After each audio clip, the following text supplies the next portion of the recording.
you like The Notebook?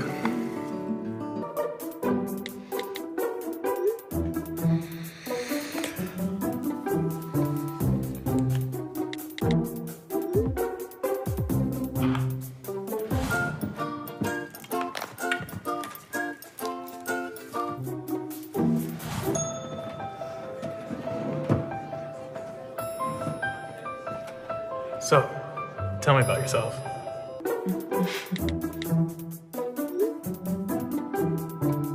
What?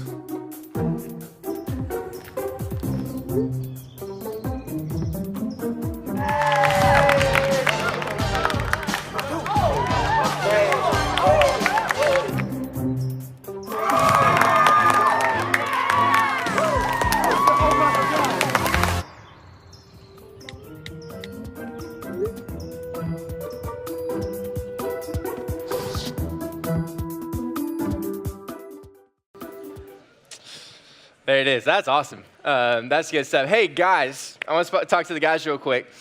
I have like a secret or like a suggestion or like an ask. I don't know what you want to call it, but it's something that the ladies in your life will appreciate, or the lady that you wish was in your life will appreciate, okay? And my ask or request or whatever is this, is that we would eliminate this from our vocabulary. This right here. Hey, want to hang out, okay? Now, girls, do y'all know what this means? No, right? Like nobody knows what this means. Okay, that's the answer to that. Like this could mean let's go get food.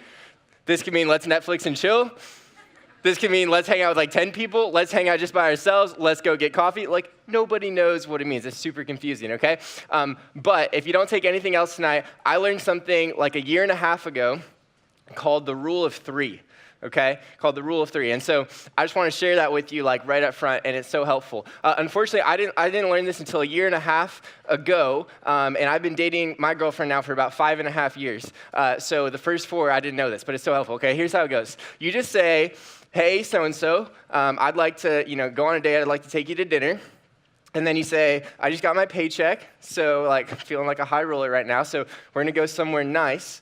Would you like to go to Chipotle, Whataburger, or Chick-fil-A? You give them 3 options, and something beautiful happens, right? Because you don't really care where you went, where you go, right? We're guys, we're just, as long as there's food, we're good. And so you don't care where you go, and you eliminated all of the other options in the world down to 3, and she feels like she made the decision, right? It's a beautiful thing, and I promise you, I've been working on this the last year and a half. Okay, this is my girlfriend, Kendall. This is us from.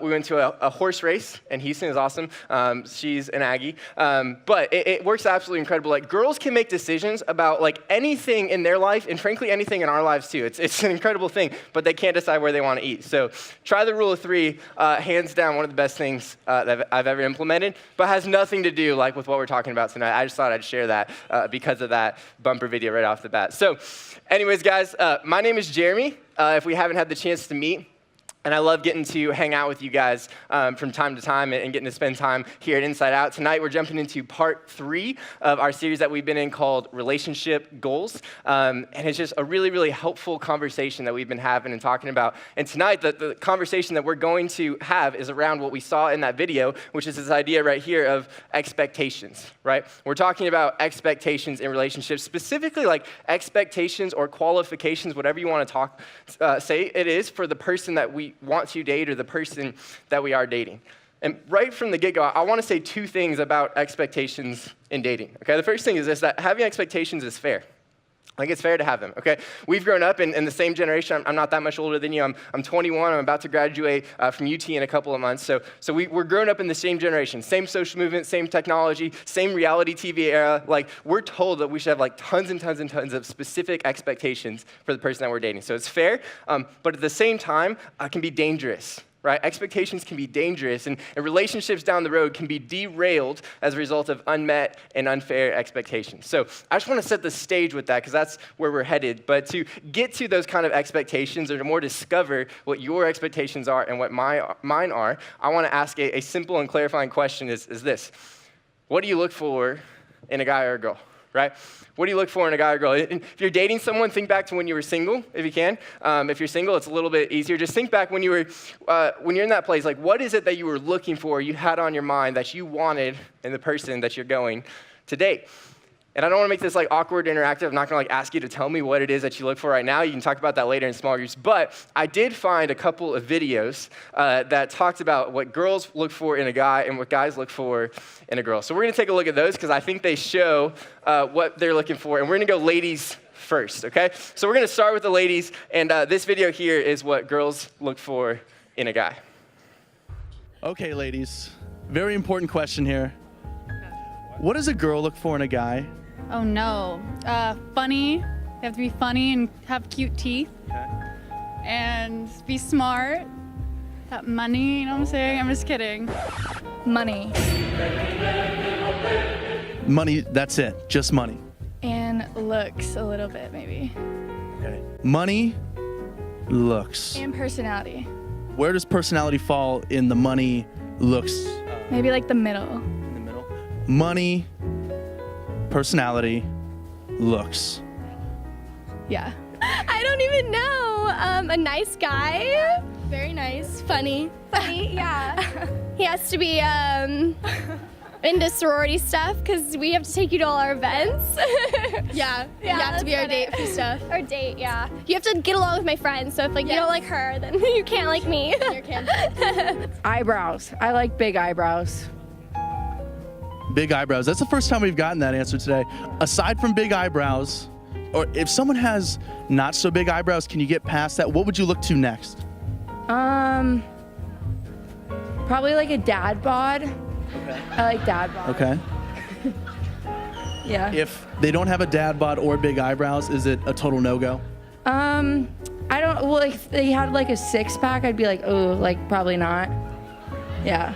Okay, so no six-pack, dad bod, big eyebrows, and they'll win your heart. Yeah.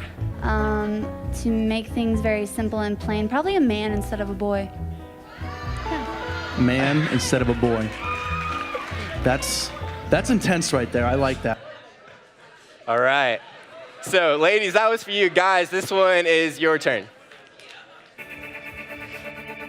Describe to me your dream girl. You know, she got to, like, be into the same stuff I can be into, because, like, if we ain't into the same stuff, we're not going to click. Probably have to be, like, a Mexican, nice body, tan. If she got a nice smile, some cute eyes. You know, the body doesn't have to be perfect, but, you know, a little curviness. Funny, I guess. Yeah. What do you think? Yeah, someone who's quirky like me, I don't know. Just instant connection, I guess. Like he said, beautiful smile. That's like the first thing, smile. If she has a good personality, I never really was big on the body. So like...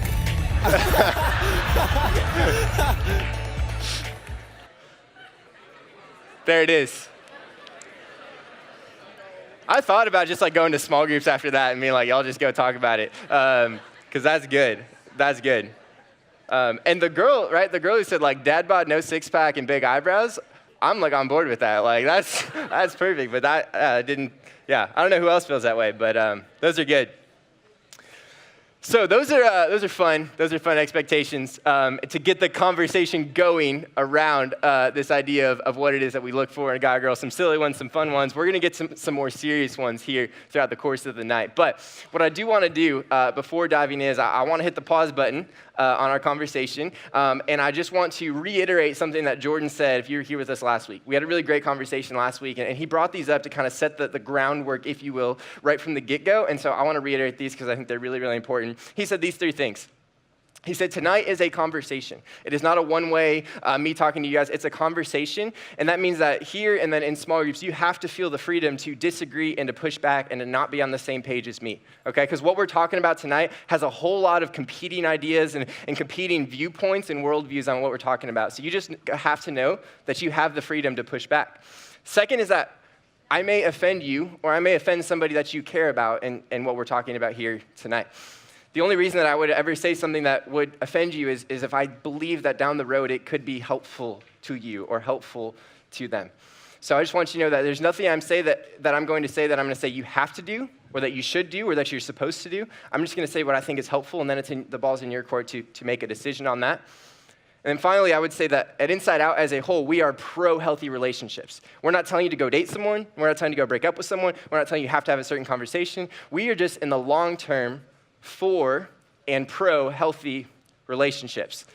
And to sum all of that up, I want to share a quote with you that I think kind of just catches like the posture of Inside Out of our team, of your small group leaders, on like why we would have a conversation about this at all. And it's a quote from a guy named Bob Goff. He's an incredible guy. He wrote a book called Love Does. That's amazing. And then he wrote another book called Everybody Always. And I think he might just love people more than anyone on the planet. I'm not sure, but I think he does. I haven't met him. But he just sums up kind of where we're coming from. And so I want to read this with you guys. Here's what he says. He says, what made sense to me when I first heard about Jesus is how he doesn't give us a bunch of directions intended to manipulate our behavior or control our conduct. Instead, he has beautiful hopes for us and has told us what those are, but he isn't scowling at us when we're not yet ready to have those same hopes for ourselves. He won't love us more or less based on how we act, and he's more interested in our hearts than he is in all the things that we do. He's not telling us what to do, when to do it, or what we want either. Far better, he continues to tell us through our successes and our mistakes who we are, and here's what he wants us to know. We are his.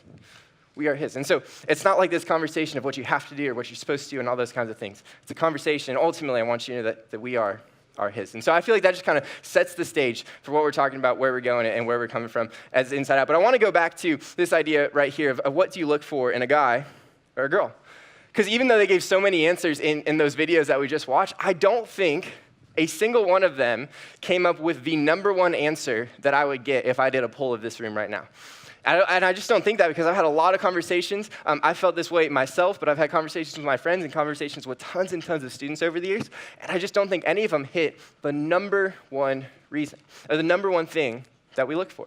So for a second, think about for you. I'm not going to ask you to say it out loud or share with anyone around you, but like if you had to say like the number one thing that you looked for, what would that be? Think about that. And what I'm going to do is I'm going to share with you what I think that is instead. And here's what it is. I think it's this right here. It's how they make you feel. How they make you feel, right? I think that this is a reason that a whole lot of us would give. I think a lot of us would say that how they made me laugh, how they made me feel loved, how someone makes me feel important, how someone listens to me, how someone just makes me feel happy, or I can't explain it, but when I'm with them, I just feel good, or I feel better than when I'm not with them, right? I think that this is a reason that a whole lot of us would be willing to give at some extent for why or what we look for in the person that we're spending time with. And you might be asking, well, Jeremy, are you suggesting that I shouldn't look at any of those things, or that none of those things matter? Absolutely not. I think it's important to be aware of those things. Like, I think that they're helpful. But what I am suggesting, and I want to be just as clear on this idea, is that if the foundation of your relationship or the foundations of your desires for someone is based on how they make you feel, that's a very shaky and unstable foundation. I want to say that again. If the foundation of your desires for someone or the foundation of your relationship with someone is how they make you feel, that's a very shaky and unstable foundation for a couple of reasons. One of those is this, that how someone makes you feel is going to change. And that's because feelings are temporary. Feelings are temporary, right? I can absolutely validate this as someone who's been with Kendall for 5.5 years, right? How she made me feel on day one is completely different from how she makes me feel today, and that's true vice versa, right? And because feelings are temporary, they're based on our circumstances, they're based on our life experiences, they're based on where we're at in life, all these kinds of things, but they're temporary. And so that's one of the reasons. The second reason is this, that feelings are more or less confusing, right? Feelings are confusing. Oftentimes I'm like, I don't know what I'm feeling right now. How am I supposed to communicate what I'm feeling to you when you don't know what you're feeling either? And we get in this huge mess of like I don't even know. And we have this question of, well, what do I look for? What's the expectation? What's the qualification? What's the foundation to start this relationship? And so to kind of illustrate with this with you guys, I want to come over here to my blender of feelings and emotions, otherwise known as BOF. Okay, this is BOF, B-O-F-E. So what I'm going to do over here is I think the way that a lot of us look at relationships, and a lot of us, myself included, have done in the past, is we look at like all of these different ingredients to say, I have this picture of someone that I want. Frankly, a lot of the things like we'll see like in the video, right? Like they got to be like, Mexican with a nice body and all that stuff. You got like, those things. But then like we'll seriously go and like, no, like I think that this person needs to be like 6'2", and like brown hair, right? 6'2", brown hair. Under 6 foot, sorry, not gonna happen, right? 6'2" at least, and brown hair, probably blue eyes would, that would make it better, right? Because those people are always happy, right? Those people never get divorced, all that. It's all good. So you have this like, that's what I need in my life. Maybe you say it's like, they have to make me laugh, right? There's some carrots in here. They've got to be really, really a funny person, and I got to spend time with them, right? Maybe for you, and I'm going to use the grossest one for this, maybe for you it's that like the guy has to be like chiseled, right? That's an interesting word, but it's like a personal trigger for me, and I want to share with you why that is. A couple of years ago, I was at Texas A&M. I was at a baseball game, and we were leaving the game. I was with Kendall and some friends. We had walked out of the game, and I was walking ahead with one of my other friends, and Kendall ran into Trevor Knight. Trevor Knight was a quarterback for Oklahoma and Texas A&M, so he's super confused, right? But he played at both of those places. But this is their picture there. Kendall and Molly's one of our small group leaders here too. She's in that picture as well. But Trevor, right, like Trevor's stronger than I am, right? And so she like takes this picture with him. I was out ahead. I didn't even realize it was happening. And I kid you not, she like runs up to me after she takes this picture. And I had just gotten done. Like this sounds so cheesy, but like it wasn't. I had just gotten done. I was talking with my friend. He's like, man, there's like so many beautiful girls in college. And I was like, yeah, but dude, like I've got like a gorgeous girlfriend that I've been with like for a while. Like wasn't public. This wasn't to Kendall. I wasn't being nice. Like I was just talking to like my friend who was a dude, and I was being like nice to him about her. And she like runs up next to me and she's like, dude, we just took a picture with Trevor Knight. I was like, oh, wow, like, that's cool. And she's like, yeah, like, he's so chiseled. And I was like, okay, like, I mean, that's fine. It's like celebrity thing. It's all good. Like, that's fine. But, like, I gave her a look that was like, sweet, but, like, you probably stop there, right? And then she's like, yeah, and you're just, and she, like, stops, right? And she pauses for a second. And, like, again, she probably, like, most people, like, would have, like, stopped there, too. But, like, for those of you who know Kendall, like, you just know she didn't. And she is like super honest, which is incredible because I never have to guess how she's feeling because she just always says what's true. And it's good, but then sometimes it just hurts a little bit. So she was like, yeah, and you're just softer. And I was like, sweet. Like, what do you like say to that? Like, cool. Like, I'm really glad you had this picture. So chiseled is like not my favorite word. So I'm going to use raw egg for that. But fun fact, I kind of learned how to crack an egg 2 months ago because I made my first scrambled eggs in college that I ever made. Shout out to moms for making me breakfast my whole life. So the reason I set that up front is I don't know if this is going to go well because I'm not very good at it. So this is for all the chiseled dudes. Yeah, that'll work. One more because they're probably, eating protein all morning. And there it is. Okay, so there's that. So we've got these ingredients, right? And then we throw in some other ones like, how they make me laugh, or if they're the life of the party, right? We throw these things in, or maybe they're ones that just aren't bad. It's like, I want them to come from a good background. I want them to be someone I can trust. I want them to be, this or that, or all that kind of stuff. So we're just going to throw whatever else we've got in here, and then some yogurt, because most smoothies have yogurts. I don't know what this is for, but you can put your own in there, right? So we've got all our ingredients in the both. And then we're like, okay, this is what I want, right? I know that this is what I'm looking for. This is what's going to make me happy. Like, rest of my life right here, someday it's coming along, right? So we're going to blend both up.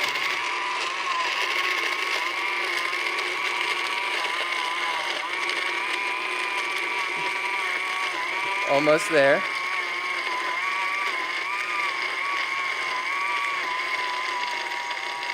Beautiful. You are absolutely right. So here we have both guy or both girl or whoever it is that you're looking for.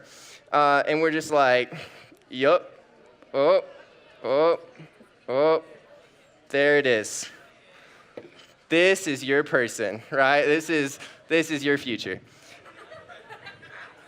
And we put all these ingredients, right? We put all these like fun things of like what I'm looking for. And like we kind of joke about it in setting like this, but like if you look inside, you're like, dang, maybe I actually do have like some of these qualifications, some of these expectations. And there's two things about this. One, this person doesn't exist, right? Like, hate to break it to you, but like the person that is like perfect in your mind is not out there because there will always be something else, right? And the other thing is like, when you got a bunch of ingredients, a bunch of qualifications, a bunch of expectations, we don't know what that should look like at the end. Like, I have no clue how this is going to taste, and I'm not going to find out. But like, we don't know what to look for. Like, we don't know how to validate that we're looking in the right places.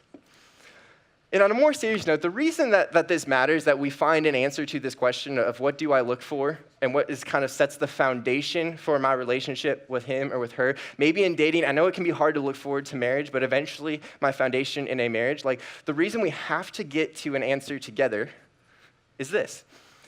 Divorce rates, infidelity, and loneliness are at all-time highs in our society because of unmet expectations and discontentment. Okay? Divorce rates, infidelity, and loneliness are at all-time highs in our society because of unmet expectations and discontentment. There are unmet and unfair expectations that are derailing relationships and marriages down the road. And for a second, to show that this is true, and to show that as a society, we are trending in the wrong direction, I want to do something that's a little bit interactive and vulnerable. And so if this is something for you that like makes you uncomfortable, you feel free not to participate, but I just like to be real and authentic wherever we can. And so as a result, I want to ask you this question. So by a show of hands, if you're willing, how many of you guys have grandparents that are divorced or separated? Cool. And then by a show of hands, how many of you guys have a set of parents that are divorced or separated? Cool. I do as well. So statistically speaking, there are twice as many grandparents represented here in the room tonight than there are parents, right? But roughly the exact same number of hands went up for grandparents as there are parents, which means that we are not just trending the wrong direction, but that we are trending the wrong direction in kind of an exponential way. Like we are really trending in the wrong direction. This is something that we have to figure out and something that we need to get ahead of. And so as we take this conversation one step further and start to dive into a potential answer to this question of this foundation, I want to be really clear up front. Because what I'm about to suggest is kind of a two-part answer, if you will, or a two-part, two-layer, two-phase answer to this question. And the first piece of it, the first portion of it, is only going to be applicable to those of you in the room who would call yourself a Christian or would call yourself a follower of Christ. Okay, that's the only group that this first piece will apply to. And I say that because if you're in here in the room and you wouldn't call yourself a Christian, I want you to know that I am so thankful that you're here, and you have to know that there's a sense to which this entire place was built with you in mind. Like if you're like, I'm not sure about God, I'm out on God, I don't think God's real, maybe you follow a different worldview or a different faith, this place was built so that everyone, regardless of if they believe or if they ever believe what we believe, could come and hang out and have honest conversations together and know that they're loved and that they matter. But I want you to know that I'm not suggesting that this should be your expectation or your qualification when we get to you. But the second layer, the second piece of the answer will absolutely be universally applicable and really practical and hopefully helpful to each and every one of us here in the room tonight. So I just wanted to set that stage before we dive in. And now what we're going to do is we're going to take a look at what a guy by the name of Paul wrote in a letter to a church in Philippi. So Paul, a long time ago, was an incredible guy. I don't have time to get into his story, but he helped set up a lot of the first churches. And he would write to them, and he would encourage them, and he would give them helpful things to think about. And in one of his letters, he was writing to Philippi, and he talks about this idea of unity, this idea of being one to them a lot. And we're going to pick up there in Philippians chapter 2. Here's what it says. It says, therefore, if you have any encouragement from being united with Christ, if any comfort from his love, if any common sharing in the Spirit, if any tenderness and compassion, then make my joy complete by being like-minded, having the same love, being one in spirit and in one mind. Right? You see united, common, like-minded, same, one in one. He's talking about this idea of unity, of being one. And honestly, guys, marriage is like the definition of becoming one, like spiritually, physically, emotionally, bank accounts, all the things like become one, right? It's the idea that you know someone fully and they know you fully, right? That's what intimacy means, not just like sex and physical side and kind of the conversation we had last week, but it's intimacy is knowing someone and being fully known. And it's this idea that you are one. And Paul's starting to talk about this idea of unity and oneness. Then he goes on and just gives like a super practical and helpful relationship tip. Here he says this. He says, do nothing out of selfish ambition or vain conceit. Rather, in humility, value others above yourselves, not looking to your own interests, but each of you to the interests of others. He says, hey, in a relationship, like when you genuinely care about the other person, care about their concerns more than your own concerns and care about their desires and needs more than your own desires and needs. And if you're both doing that, it'll lead you to a really, really good place. Now, I have to be careful, like you can take that out of context, okay? And you can use that in a way to justify things that aren't really in your best interest or their best interest, but you're acting like they are, okay? So that's not the kind of decisions I'm talking about. But when you're genuinely prioritizing their most important needs and they're prioritizing yours, it can lead you to an incredible place. And then finally, I think Paul, again, this is two Christians, gets to the main idea, the most important, the qualification, the foundation, the expectation. Here's what he said. He says, in your relationships with one another, have the same mindset as Christ Jesus. I think the translation of what Paul is saying here is he would look at our list, he would look at our ingredients, and he would say, is she attractive? That's great. That's good. Is he funny? Does he make you laugh? Like, that's good. He thinks he's funnier than he is, but he's still pretty funny, you know? That's good. Does she get good grades? Does she go into a good college? Like, yeah. Does she come from a good family? It's a little broken, but it's a good background. Can you trust her? Like, yeah, most of the time, every now and then it's been broken a little bit, but like we've worked through that and we've tried that. I think he would go down our list of qualifications. I think he would go down our list of expectations. And ultimately, he would say at the foundation of all of those is that there is a growing relationship with Jesus Christ. That there's a growing relationship with Jesus Christ. Again, this is geared to Christians. And if I'm being honest, I expected the most pushback or most internal lawyer to come up at this point in the conversation. To say, well, Jeremy, is that oversimplifying a little bit to say that there's just one, right? Is that what you're saying? Like, are you just saying that it's one? Or is that almost, restrictive a little bit to say that it's just this one thing? And what about this? And what about them? And do you know about this? And I get all of that. I really do, and I want you to know that. And that's why I said at the beginning, this is a conversation. So if you're feeling that, as soon as you go to someone, I want you to voice those things, and I want you to have those conversations. But in light of that, I think that and when two people make the decision to follow Christ and find him and that follow him and then find each other along the way, it can, rather than being restrictive, be one of the most freeing experiences in your entire life. And I want to share a story of when I first started to learn that and when I first started to understand that after I had been like messing up as a boyfriend in a relationship for a very long period of time. A couple years into my relationship with Kendall, we were seniors in high school. And we were just kind of hitting like a bump in the road. If you've been in a long-term relationship, like you've probably hit those too. If you've been in a short-term one, you probably hit them. But like everything that like we said was frustrating each other. Like we were just annoyed by each other. We would fight. We'd be short. Like we weren't loving to one another. And so at one point, I remember a specific moment. We actually worked together at like this family business in the neighborhood, and we were just like on the computer, and we just had argued like 3 times in a row about like silly things. But we were just being like really short. And Kendall was like at one point, like right after the fight, she like takes her headphones out. She's like, hey, like, do you know what the honeymoon stage of a relationship is? And if you don't, like, that's like the first, like, there's not a specific time length, but it's when like everything feels great. Like you just love them, and they love you, and all is good, and butterflies and all the things, right? It's like, it's all great. That's what that refers to, and sometimes it's like when you first get married, people talk about that time. She's like, and I was like, maybe we should say like, we're about to be there, it's okay. And she was like, yeah, like, we're through that stage. And I was like, you're not wrong. Like, you're right. Like, we're in a place right now, we're just like arguing, fighting, all these things. And so I knew that we had to do something. One of the things that we like to do is like listen to a podcast, get some fresh ideas, have something to talk about to kind of move the needle or have a different conversation. So we found a podcast. In this podcast, the guy shares an incredible story.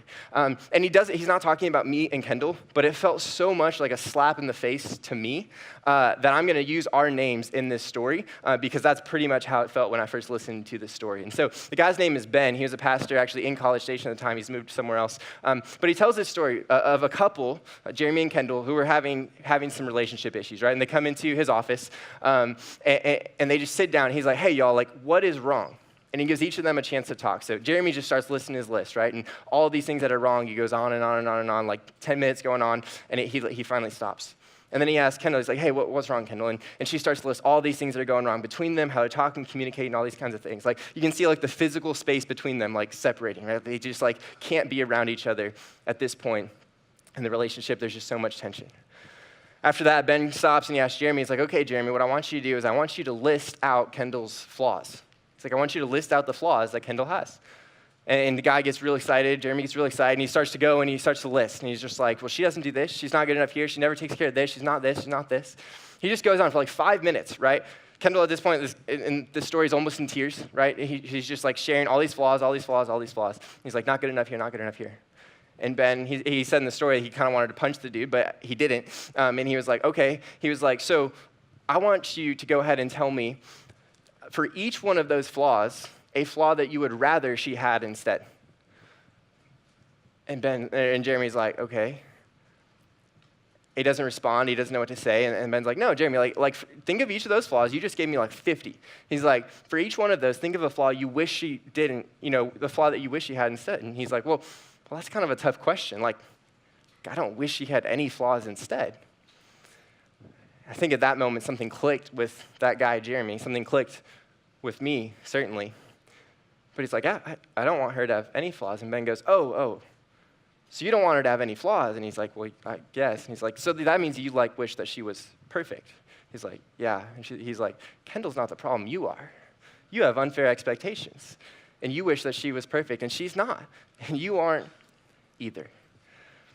And that moment, right? Like that conversation was so eye-opening to me, because Kendall and I were in a place that what had led to a lot of the issues was I would look at like my older brothers and his fiance and at the time and what their relationship looked like and say, why aren't we more like that? Why don't we do those kind of things? There's another older guy in his relationship. I'd like, why aren't we more like that? Why don't we do those things? Hey, I heard this. Let's try, like all these things. And I'd put this pressure on Kendall that like she just wasn't ever going to be good enough. She could never do enough things to be like those people.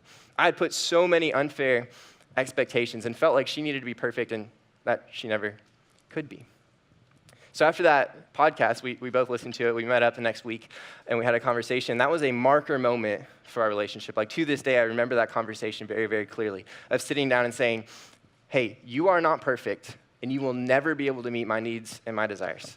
And I am not perfect, and I will never be able to meet your needs and your desires. But for however long we're together, right, whether it's 6 more months or the rest of our lives, we can follow a perfect example, and we can get better along the way. And that posture or that understanding was so freeing, right, to say that there's a perfect example and you guys both admit that you're not perfect and you can't be that for one another. And so and ultimately what that does, guys, is that simplifies, right? Because simplifying creates clarity. If you narrow it down to say, hey, there's this one expectation, this one qualification, it's not restrictive, it's clarifying. I'm not saying to lower your expectations, but I am suggesting that we maybe lessen them, that we get clarity, and that we focus on one. But again, I said from the get-go that there was going to be a second layer to this that gets practical and ideally helpful, that's going to be applicable to every single one of us here in the room, regardless of worldview, regardless of your background. And that's what I want to shift to now. It's another letter written by Paul again, and he's talking to a city in Corinth. And this is like the love chapter. This is like used in marriage. But he's actually, if you look at the context, talking to leaders. If you want to be a leader of your team, your organization, your home, any point in your life, like look at what we're about to read. Like this is for you. But it's also applicable in our relationships, in our love life. And this is what he says. He says, love is patient. Love is kind. It does not envy, it does not boast, it is not proud, it does not dishonor others, it is not self-seeking, it is not easily angered, and it keeps no record of wrongs. It goes on to say, love does not delight in evil, but rejoices with the truth. It always protects, always trusts, always perseveres. Love never fails. And what I love so much about what Paul does is he doesn't just give us like what a love is, but he contrasts them. He gives us a very clear picture of what it is and then also what it isn't, right? He makes this list over here of what love is, that love is patience, love is kindness, rejoicing in truth, protecting, trusting. And we can begin to validate like our qualification, our expectation. We can begin to see those things, again, regardless of background, faith, worldview, when you see things like this, because this is how you deserve to be treated, right? Is it somebody who is kind, like someone who speaks to you and every time they talk to you, like there is kindness in the way that they treat you? Is it someone you can trust? Like you can share with them and it stays there and you can be honest and they accept who you are?